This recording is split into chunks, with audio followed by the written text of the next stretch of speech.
Greetings, I'm Professor K, and in this short video presentation, we're going to see how we can easily rename our worksheets up inside of our Excel workbook.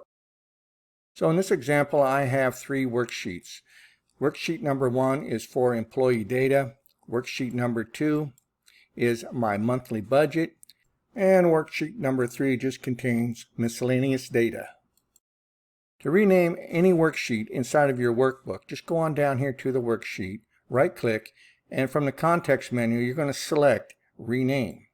So I'll call this Employees. My second sheet I will call Budget.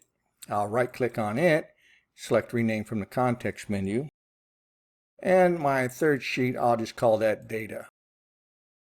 Now, if you feel the need to reorganize your worksheets, you first select the worksheet that you want to relocate. Hold down your left mouse button and push the worksheet to its new location. I now have my budget sheet as being the first sheet in the workbook. I can do the same thing with data. Just hold your left mouse button down on the name of the worksheet and then just push it to where you want it. I'll do the same thing with employees. And I'm back to where I was.